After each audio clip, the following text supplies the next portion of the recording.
Assalamualaikum warahmatullahi wabarakatuh.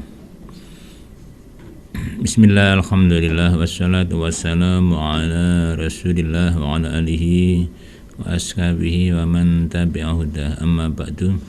Rabbi syrah li sadri wa yassir li amri wa hlul 'uqdatam min lisani yafqahu qawli. Allahumma anfa'na ma 'allamtana wa 'allimna ma yanfa'una wa zidna ilman nafi'a. Sahabat santri yang dimuliakan Allah, kita awali dengan bacaan Ummul Quran pengajian sore ini, semoga barokah. La hadratin Nabi Mustafa Rasulullah sallallahu alaihi wasallam wa ali baitihi wa dzurriyyati ashabihi wa man tabi'ahum bi ihsan ila yaumiddin. Wa asani li hadhil ahadits wa musannif fi hadzal kitab sama syekhina wa li walidina wa jami'il muslimin wal muslimat. Al-Fatihah. A'udzu billahi minasyaitonir rajim. Bismillahirrahmanirrahim. Alhamdulillahirabbil alamin arrahmanir rahim maliki yaumiddin iyyaka na'budu wa iyyaka nasta'in ihdinas mustaqim shiratal ladzina. Sahabat santri yang dimuliakan Allah, kita awali hadis ini nomor 46 ya, hadis yang ke-46 ya. Dan kita bersyukur diberi iman Islam serta kesehatan ya. Semoga para pendengar semua yang mengikuti acara ini beri keselamatan dunia akhiratnya. Bismillahirrahmanirrahim. Allahumma salli ala sayyidina Muhammad. Ahbib habibaka haunam. Ahbib seneng sira habibaka ing kekasih sira. Haunam lawan biasa-biasa aja. Sedengan. Cara kene biasa-biasa aja. Gak usah berlebihan. Jadi cinta boleh, tapi jangan berlebihan, jangan membabi buta. Karena orang cinta seringkali menjadi buta, tai kucing rasa coklat. Itulah namanya cinta. Ya, susah digambarkan. Ya, cinta memang pemberian Allah Subhanahu wa taala. Rahmat, sayang itu pemberian Allah ya. Cinta yang ditunjukkan oleh Rasulullah adalah yang baik. Rasul itu kepada siapapun menyayangi, mencintai. Mencintai umatnya sampai ketika akan sakaratul maut beliau masih ingat ummati as-shalah ya. Wahai umatku, sholatmu jaga. Kalau sekarang ini, itu menunjukkan Rasul sangat mencintai umatnya sampai enggak lupa mendoakan umatnya ketika akan sakaratul maut. Ya. Rasul kepada anak kecil juga menyayangi dan mencintai. Ya. Bahkan juga sering mencium anak kecil. Ya. Sampai Aqra' bin Habis ya, orang non muslim ini, Yahudi ini mengejek Rasulullah dengan bilang, saya punya anak cucu 10 nggak ada yang saya cium sama sekali. Nah, Rasul apa komentarnya? Cinta itu adalah yang diberikan oleh Allah, kita salurkan, jangan sampai nanti dicabut oleh Allah. Kita sangat membenci pada siapapun, itu bahaya ya. Negatif thinking, benci. Karena itu cinta kita kepada siapapun, kepada anak istri juga biasa-biasa saja. Cinta yang sejati kita tunjukkan kepada Allah Subhanahu wa taala ya. Cinta kepada Allah artinya menjalani perintah Allah, menjauhi larangan-larangan, itu cinta kepada Allah. Ya. Cinta kepada orang tua, kita taati, ya. Kita tunjukkan, kita ingatkan, ya. Kalau memang salah kita ingatkan, itu cinta. Guru mengingatkan murid, kalau nggak benar itu bentuk rasa cinta. Mengapa kita disuruh biasa-biasa cinta? Asa barangkali mbok menawa apa ayakuna yen ta ana apa baghidaka wong kang baghidaka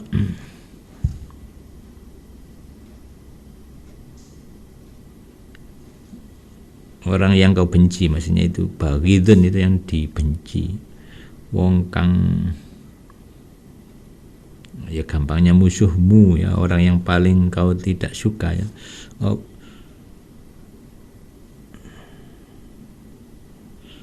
Asa menapa ayakuna yang ta'ana ba habib ya iku baghidaka wong kang dibenci sira, wong kang paling dibenci sira yaumam ma ing dalam dina apapun ya.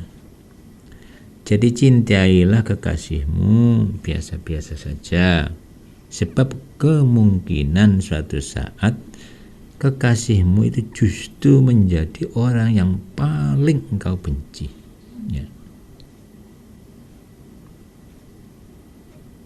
Kayak orang cerai itu, ketika pacaran nikah luar biasa cintanya diluapkan, jiwa raganya dicurahkan untuk kekasihnya. Begitu cerai, nek iso mejo dicuwil dadi loro. Maka hadis itu mengungkapkan ya, orang yang cerai itu atau tolak gitu ya, kayak alat cukur. Alat cukur itu ya nyukur rambut habis cukur gundul ya. Ya. Artinya apa? Kok diungkapkan oleh Rasulullah bahwa cerai itu kayak alat cukur yang mencukur rambut sampai bersih. Dulu yang baik bersih menjadi jelek semuanya. Itulah namanya benci ya. Maka biasa-biasa saja. Wa abghid lan benci sira baghidaka ing wong kang benci sira haunama kelawan biasa-biasa saja ya.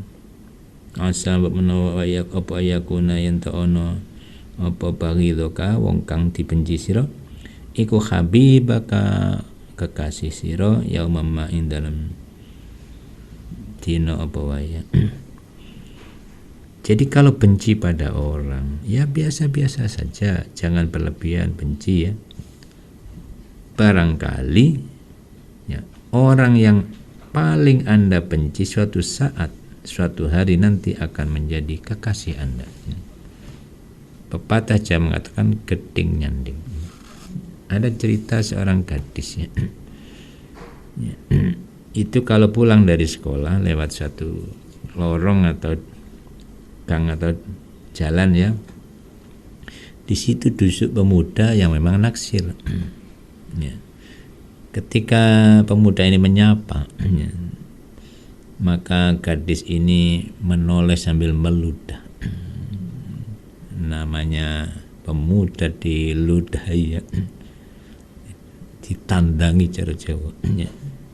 Bukti apa no ya? Ternyata suatu saatnya gadis itu adalah menjadi kekasihnya dan menjadi istrinya, anaknya 10. Ya, itulah ya. Jadi noleh sambil meludah, ternyata di kemudian hari dialah menjadi istrinya. Ya, banyak cerita-cerita itu ya. Ada di suatu pondok itu pernah melakukan nikah massal. Nikah massal. Ada santri perempuan itu yang mengejek mas-mas laki-laki itu yang tukang sapu ya, yang disuruh kiainya mungkin nyapu-nyapu pakaian, nyapu-nyapu ya. Dia ngejek ya, mas-mas yang nyapu itu. Giliran ada nikah massal, memang kiainya nggak menunjukkan calonnya kecuali nanti di depan Pak Penghulu ya. Jadi besan juga nggak tahu siapa calon menantunya, menantu nggak tahu calon besannya, kemanten laki-laki tidak tahu calon kemanten perempuannya.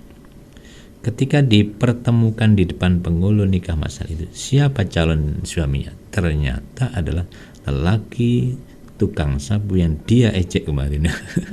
Ya. Jadi yang diejek ternyata itulah menjadi suaminya. Tapi karena dia taat pada kiainya, tidak bisa mengelak, dan akhirnya menjadi istrinya.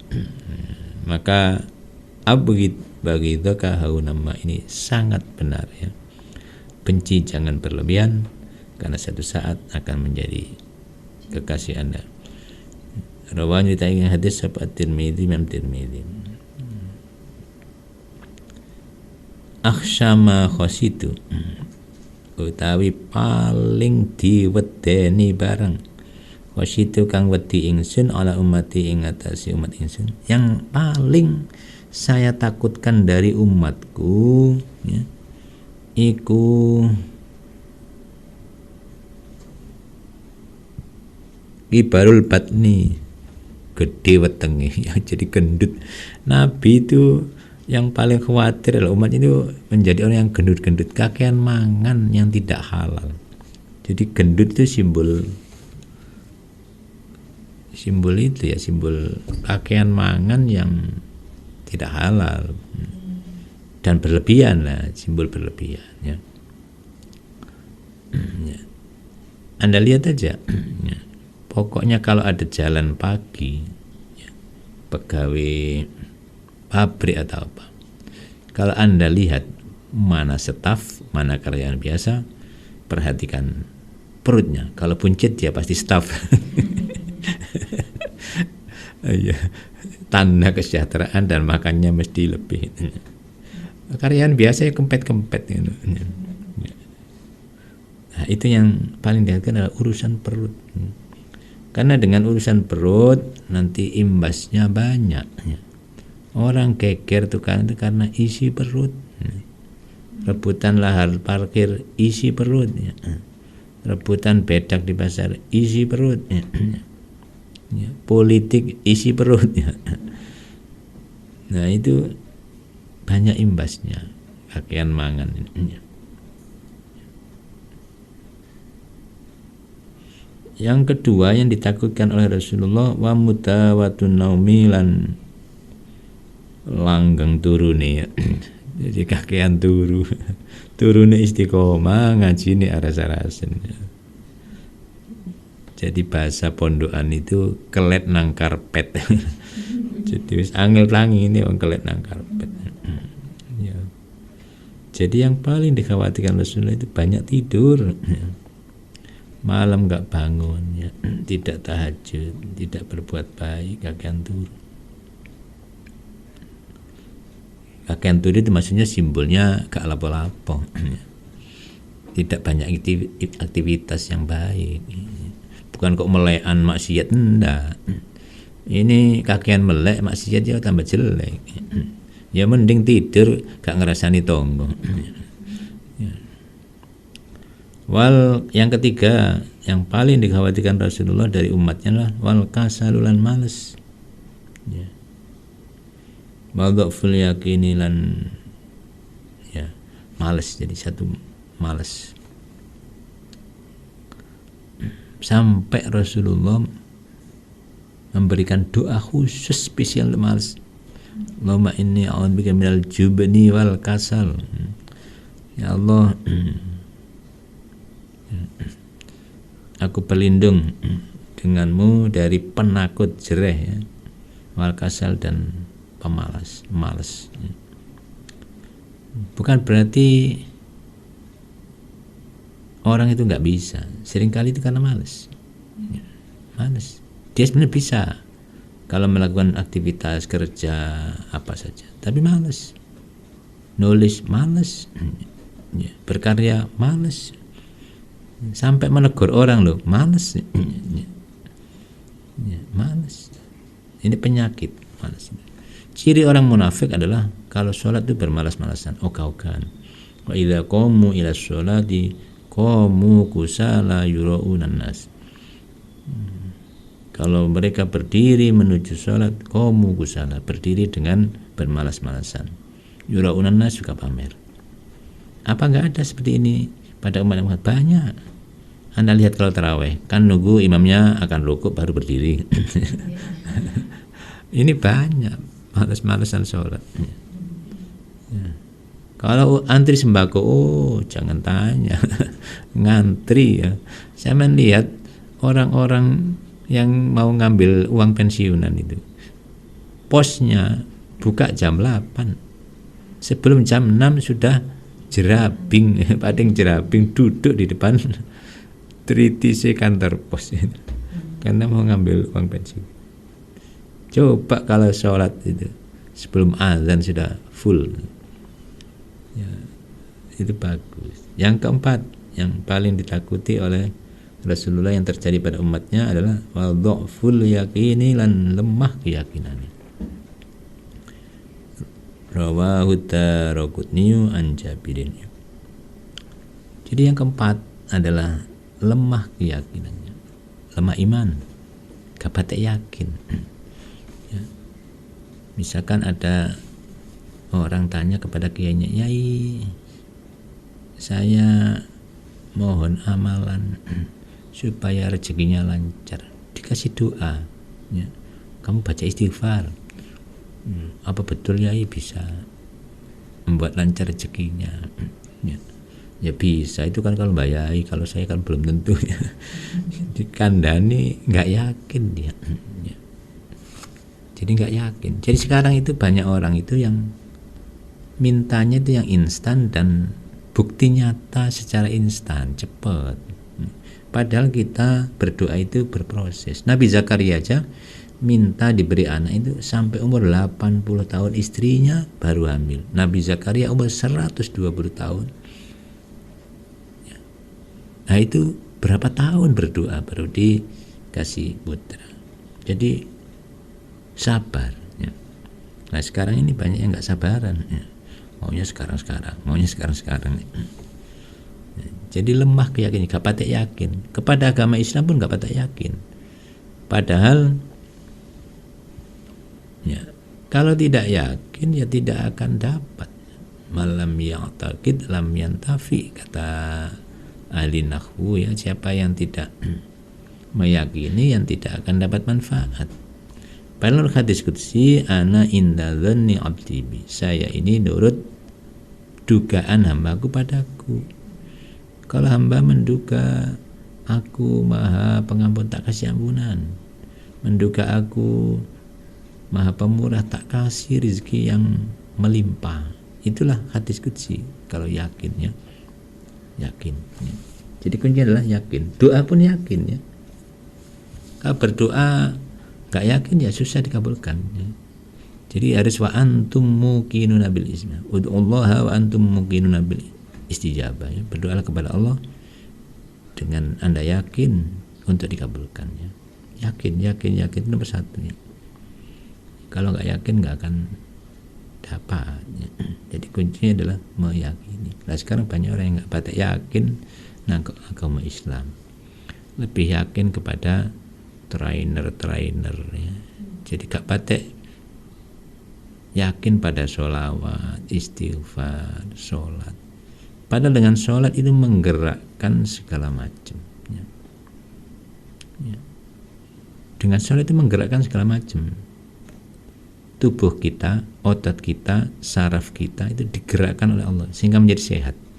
Kalau sehat, nanti sarafnya sehat, pikirannya sehat. Kalau pikirannya sehat, pasti cerdas dia. Kalau cerdas, dia akan mudah beraktivitas apapun ya. Jadi kuncinya cerdas hati, cerdas pikiran. Itu ada dalam sholat ya. Makanya dengan sholat segala macam akan diraih ya. Ada orang itu tiap hari itu pegang uang 100.000 itu dia katakan ya, ya, dia bersyukur kepada Allah dan mengatakan kepada uang bahwa alhamdulillah ya Allah, engkau beri aku rizki 100.000. Orang lain belum tentu dapat, engkau memberiku. Dia yakin dengan rizki Allah pasti akan ditambah ya. Dengan bersyukur dia yakin pasti akan ditambah. La in syakartum la azidannakum. Ini sumpah, ayat ini ayat sumpah ya. Sungguh jika kalian bersyukur, aku akan menambahi kalian. Jadi pakai redaksi sumpah plus ya, nun taukid penguat ya. Ini menunjukkan benar-benar ya, kalau Anda bersyukur akan aku tambah. Itu janji Allah, pastilah. Nah, syukur kita ini tergantung kita ya, yaitu yakin bahwa nikmat dari Allah ya. Dua ya, menggunakan nikmat itu sesuai dengan ridho Allah, itu namanya bersyukur ya.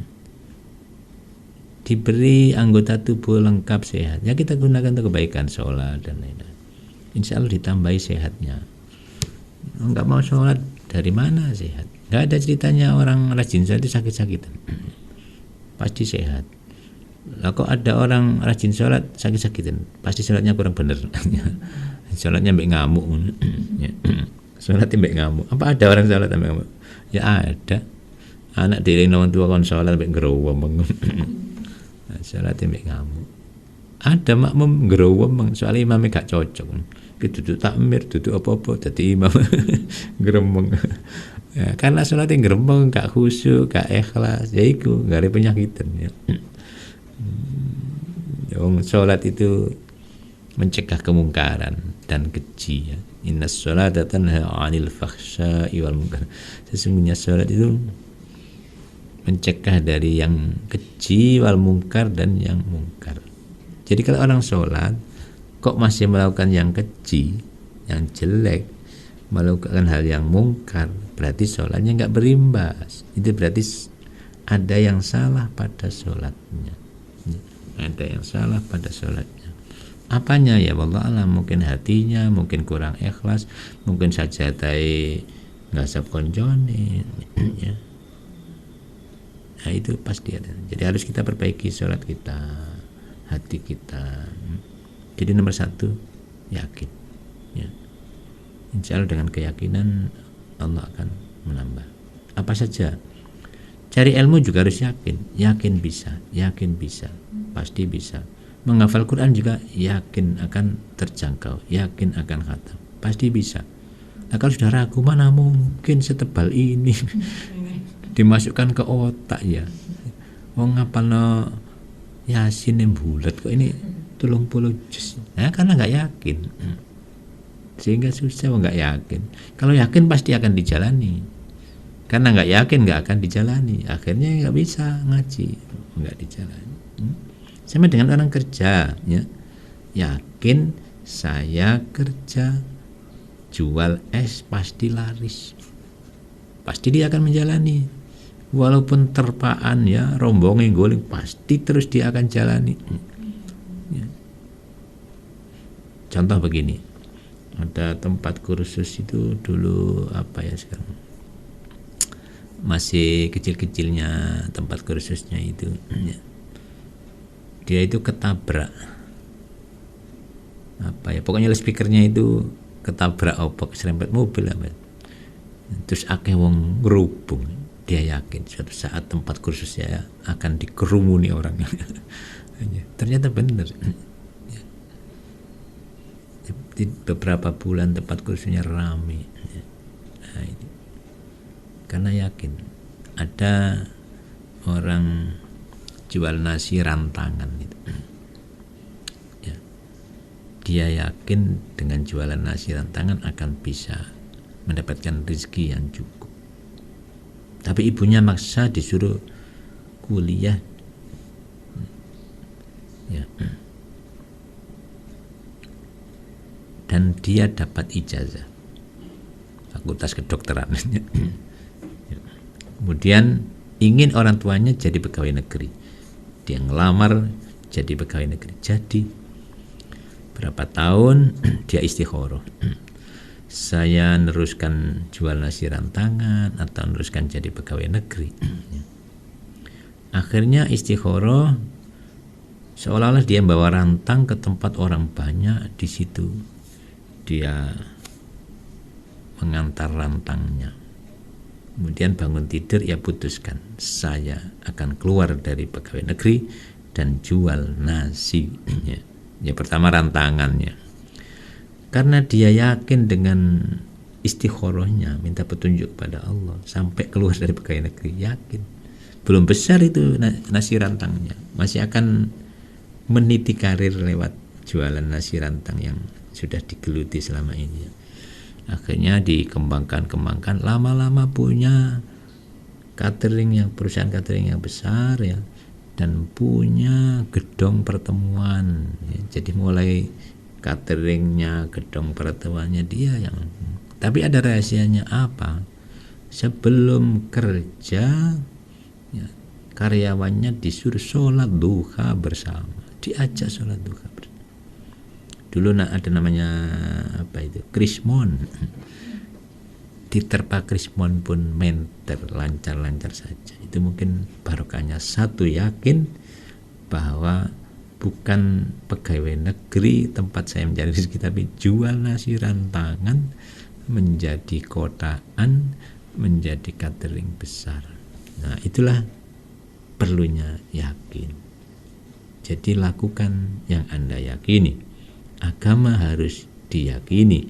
Jangan sampai ragu dengan agama yang Anda yakini, maka agama yang Anda yakini tidak akan banyak berpengaruh pada kehidupan Anda, karena Anda gak yakin pada syariat agamanya sendiri. Ati nekanono sira ma ing barang iftaradha kang majibaken sapa Allah alika ing atase sira. Laksanakan apa yang difardukan Allah atasmu. Takun mongko dadi sira iku min abadin nasi, setengah saking piro-piro ahli ibadahi para manusia.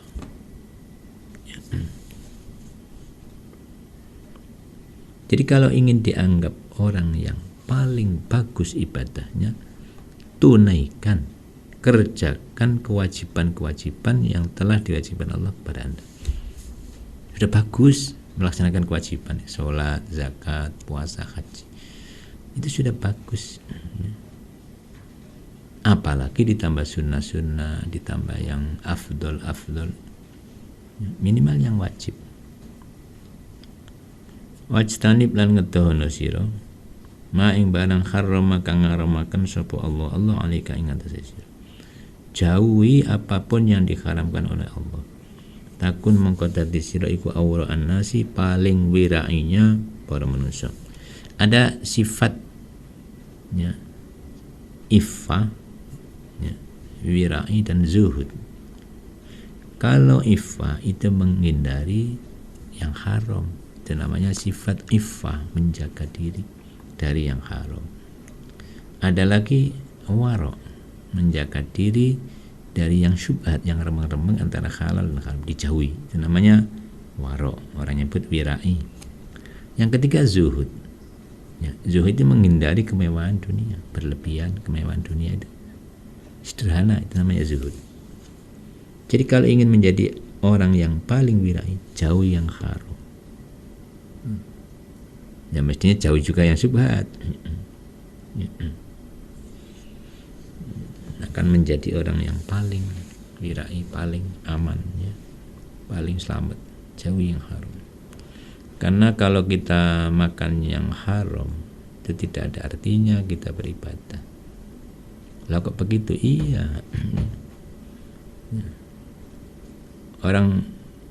Saya pernah dapat nasihat dari orang tua saya ya. Karena waktu itu ada panitia masjid yang melebarkan tritis masjid, makan tanah orang lain ya. Karena ngeyel, maka ibu saya bilang kepada panitia pembangunan itu sama dengan Anda bangun masjid diteploi teletong. Ya nggak bakalan suci, wong teletong diteplok no. Ya tetap nggak baik ya. Jadi jangan makan yang haram, imbasnya banyak. Apa saja, entah minuman keras, entah makanan yang tidak diperbolehkan oleh agama Islam. Nah, bagaimana di era seperti ini untuk menghindari? Bisa, Jangan suka ke warung. Nomor satu ya. Kalau ke warung, teliti, pastikan bahwa penjualnya, pemiliknya orang Islam. Sebab banyak warung itu hanya kamuflase. Jual bakso misalkan, yang nunggu di depan, jilbaban, enak tulisan di Bismillahirrahmanirrahim, di belakang Cina yang punya. Anda lihat di Mojokerto ada warung Anda ini. Wah, itu pemiliknya Cina itu. Larisnya luar biasa. Jadi banyak seperti itu. Memang memanfaatkan karena pembelinya banyak umat Islam. Maka dipasanglah topengnya adalah wanita berjilbab. Tapi dalamnya ya karu-karuan. Ya itulah warung. Ya. Maka hindari yang haram, ya. Hindari yang syubhat. Lebih baik kita bikin sendiri makanan. Kalau terpaksa ya harus pastikan. Beli ayam potong, pastikan bahwa cara penyembelihnya juga halal, benar-benar syar'i, sesuai dengan aturan syariat, dipotong jalan nafasnya, ya. Jalan makanannya 2 jalur ini. Sebab kadang-kadang kalau kita perhatikan dari berbagai informasi, nyembelih itu kadang serit terus dicelup banyu panas. Nah ini matinya ayam ini karena kecelup banyu panas apa karena disembelih? Ya. Nah ini jadi hati-hati dengan beli ayam potong ya. Malah kadang non muslim ya, orang kafir yang nyembelih. Nyembelih apalagi daging impor, jangan-jangan ya. Ya, sebab kalau hewan syarat menyembelih menurut agama Islam itu kan penyembelihnya ya muslim, kalau dulu ahli kitab boleh. Nomor 2, jalan nafas dan jalan makan harus terputus. Mari dan hulkum, mari jalan makan, hulkum jalan nafas harus putus kedua-duanya. Yang ketiga, hewannya harus makulil lahmi, hewan yang halal dimakan dagingnya. Kucing disembelih ya tetap nggak halal. Ya. Pitik mati disembelih ya nggak halal, bangkai kok disembelih. Apa ada banyak? Bukan ada banyak. Ya sapi, ya ayam sudah mati karena dikirim lewat truk, banyak yang mati dijual ke bakul soto murah-murah disembelih. Ya. Nah itu berarti kan bangkai disembelih ya tetap haram. Jadi hewannya harus makulil lahmi, masih halal dimakan dagingnya. Yang berikutnya adalah menggunakan alat tajam. Alatnya harus tajam, bukan tumpul ya. Kalau tumpul nanti jadi bangkai, kayak hewan yang dipentung itu. Jadi harus tajam. Selain tulang dan gigi, kanur gratis itu. Alat nyembelih itu selain tulang dan gigi. Mengapa? Tulang makanan jin, gigi ya tulang berdoa. Nah itu jadi harus tajam. Kalau enggak nanti kayak dipentung ya, kayak hewan tumburuan itu bangkai itu. Hurrimat alaikumul maitatu waddamu walahmul khinzir wa ma uhilla lighairillahi wal munkhaniqatu yang dicekik, wal mutaradiyatu sing keplorot dari atas ya, rutuh mati, wan natikatu yang tumburuan ya, kayak tumburuan mati bangkai. Jadi selama hewan itu bisa kita kendalikan, bisa kita tangkap, harus disembelih sesuai dengan ini. Kalau hewan itu larat itu ujul ya, susah dikendalikan. Misalkan kok ya lari ya, rusa hutan lari, ya tombak kita lempar dengan baca Bismillahirrahmanirrahim, nancep dimanapun, mati ya sudah sah. Walaupun yang ketancap itu pantatnya misalnya, sah, halal dimakannya. Tapi hewan kalau masih bisa ditangkap, kita kendalikan, kita pegang, ya harus dipotong lehernya 2 jalan itu. Jadi sekali lagi kita harus menjauhi yang haram ya. Wardolan ridho sira bimakan barang kosama kang bagi sapa Allah laka maring sira. Takun mongko dadi sira iku min aghanan nas, setengah saking paling sugih para manusia. Ridholah dengan apa yang telah dibagi oleh Allah kepada kita ya. Anda akan menjadi orang yang paling merasa kaya, merasa cukup. kaya hati. Dan menurut hadis Imam Muslim, laisal ghina an kathratil aradi, ya.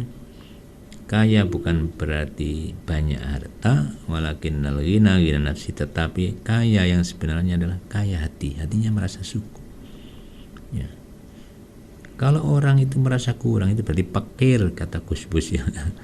Fakir, ya melarat, matinya kurang terusnya. Manusia kalau dengan harta berapapun akan kurang, ya, sesuai dengan hadis itu menyatakan laukana libni adama watin, andaikan Ibnu Adam punya jurang satu, pasti ingin jurang yang kedua. Kalau ingin dua, pasti ingin jurang ketiga. Berhenti kalau sudah masuk ke dalam tanah, alias inna lillahi wa inna ilaihi raji'un. Tidak akan ingin tambah mobil lagi, wis mati. Ya. Jadi kuncinya ridho dengan apa yang ditakdirkan Allah kepada kita, urusan rezeki. Ya, urusan rezeki. Kalau kita ridho dengan takdir Allah, Allah juga ridho dengan ibadah kita sedikit, Allah sudah ridho. Karena kita apa? Diberi rezeki sedikit, ridho, ditakdir ridho, dan akan menjadi orang yang paling merasa cukup, tidak fakir, ya. Sebenarnya sahabat juga tidak kaya-kaya semua. Di Sufa atau emper Masjid Nabawi itu dulu ada sekitar 70 sahabat. Koordinatornya adalah Abu Hurairah. Tidak punya rumah, ya di emper masjid di situ. Makanya nunggu Rasul dapat berkat. Rasul dapat berkat, koordinator panggil Abu Hurairah berkat. Ya. Labbaik ya Rasul. Ya. Rek berkat vitamin. Nah itu mereka merasa cukup dan giat ngaji walaupun di emper masjid, pas-pasan hidupnya, tapi tidak mengeluh, ridho dengan pemberian Allah seperti itu. Yang menjadi mulia akhirnya, termasuk perawi hadis yang terbanyak meriwayatkan hadis Abu Hurairah, 5.000 lebih yang diriwayatkan. Itulah hati sahabat, merasa cukup. Kalau sekarang itu banyak orang kaya sebetulnya, tapi merasa miskin, kurang terus. Karena apa? Ya hatinya yang fakir, ya. Dan itu bisa menjadi kufur. Katal fakru ayyakuna kufrun. Hampir saja fakir, ya, kemelaratannya, melarat menjadikan orang nyaris kufur. Bahasa Indonesia nyaris kufur. Banyak yang hampir kufur karena miskin, ya. Tidak percaya pada ajaran agamanya lagi karena kekufurannya, karena kemelaratannya. Jadi jangan sampai melarat membuat keyakinan kita terhadap Allah berubah, terhadap agama Islam ini berubah. Yakinlah bahwa Allah Maha Pemurah, Maha Penyayang pada kita, ya. Rawanya dari hadis sahabat Ibnu Adiyin Ali bin Mas'udin dari Ibnu Mas'ud, ya. Saya kira ini yang bisa kami sampaikan, mudah-mudahan ada manfaatnya. Wabillahi taufiq wal hidayah wa ridha wal inayah ihdinas siratal mustaqim. Wassalamualaikum warahmatullahi wabarakatuh.